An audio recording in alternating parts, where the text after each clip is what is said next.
မြန်မာနိုင်ငံကသိပ္ပံပညာရှင်တွေတောင်အဖြေမထုတ်နိုင်တဲ့ထူးဆန်းတဲ့နေရာ၃ခုကမ္ဘာပေါ်မှာထူးဆန်းတဲ့နေရာတွေအများကြီးရှိပေမဲ့ကျွန်တော်တို့မြန်မာနိုင်ငံထဲမှာလည်းသိပ္ပံနည်းကျရှင်းပြဖို့ခက်ခဲတဲ့ရုပ်ဝက်စမ်းကြယ်တဲ့နေရာတွေရှိနေတယ်ဆိုတာတင်သိပါသလားဒီနေ့မှာတော့မြန်မာနိုင်ငံရဲ့အဖြေရှာမရသေးတဲ့ထူးဆန်းတဲ့နေရာ၃ခုအကြောင်းကိုတင်ဆက်ပေးသွားမှာဖြစ်ပါတယ်ပထမဆုံးနေရာကတော့ကဘာကျော်ကြိုက်ထီရိုးစီဒီတော်ပဲဖြစ်ပါတယ်။တောင်ဆောင်ဆုံးမှာပြုတ်ကျလူနီးပါးဖြစ်နေပေမဲ့နှစ်ပေါင်းထောင်ချီတိုင်အောင်ဘာကြောင့်မပြုတ်ကျပဲတည်ရှိနေတာလဲဆိုတာသိပ္ပံပညာရှင်တွေအတွက်တော့အကြီးမားဆုံးပဟိတိတစ်ခုပါ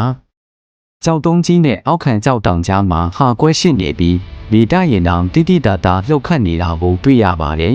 ။ဘာကြောင့်မြေဆွဲအား gravity နိယာမကိုစန့်ကျင်ပြီးတည်ရှိနေရတာလဲဆိုတာကတော့အခုထိအဖြေရှာမရသေးတဲ့တဘာဝလုံးဖြစ်တဲ့တစ်ခုပဲဖြစ်ပါတယ်။ဒုတိယနေရာကတော့ရှမ်းပြည်နယ်ကဘင်းတရရွှေဦးမင်းနိုင်ကိုပဲဖြစ်ပါတယ်။ဒီကူထဲမှာဖျားစင်းတို့တော်ပေါင်း8000ကျော်ရှိနေုံတင်မကပဲကူရဲ့အတွင်းပိုင်းထဲမှာအဆုံးမရှိတဲ့လမ်းကြောင်းတွေအများကြီးရှိနေတာပါ။ရှင်းလူကြီးတွေရဲ့ဆိုရဒီကူရဲ့လမ်းကြောင်းချို့ဟာပကံအထိပေါက်တယ်လို့ဆိုကြပါတယ်။ဒါပေမဲ့အဲ့ဒီလမ်းကြောင်းတွေကိုဝင်သွားတဲ့သူတွေဟာဘယ်တော့မှပြန်မလာနိုင်တော့တဲ့အတွက်အခုချိန်မှာတော့အနေရရှိတဲ့လမ်းကြောင်းတွေကိုပိတ်ထားရပါတယ်။ဒီကူကြီးရဲ့အဆုံးဟာဘယ်မှလဲဆိုတာဘယ်သူမှမသိကြသေးပါဘူး။နောက်ဆုံးတစ်ခုကတော့ချင်းပြည်နယ်ကဝီတိုရီယာတောင်ပဲဖြစ်ပါတယ်။ဒီတောင်ဟာမြန်မာနိုင်ငံရဲ့အေးဆုံးနဲ့အလှဆုံးနေရာတစ်ခုဖြစ်တယ်လို့ထူးဆန်းတဲ့တဘာဝတရားတွေလည်းရှိနေပါတယ်။ဒေသခံတွေရဲ့ယုံကြည်ချက်အရဒီတောင်ပေါ်မှာလူမမြင်နိုင်တဲ့နက်တောင်ပိုင်းတွေရှိတယ်လို့ယူဆကြပါတယ်။တောင်ပေါ်ကတော့အချို့မှာတန်လိုက်ဆက်ကွင်းတွေဖောက်ပြန်တက်ပြီးလမ်းပြောက်တာမျိုးတွေခဏခဏဖြစ်လေရှိပါတယ်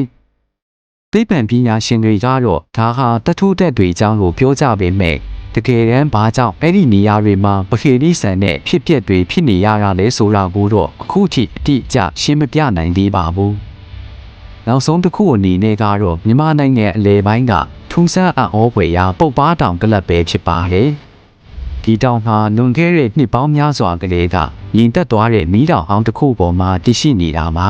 ။တောင်ကလပ်ရဲ့ထိပ်ကိုတက်ဖို့ဖြေကားထစ်ပေါင်း989ထစ်ရှိပြီးဒေသခံတွေရဲ့အဆိုအရဒီတောင်ဟာလက်မင်းကြီး38ပါးစံပြောရနေရလို့ယုံကြည်ကြပါတယ်။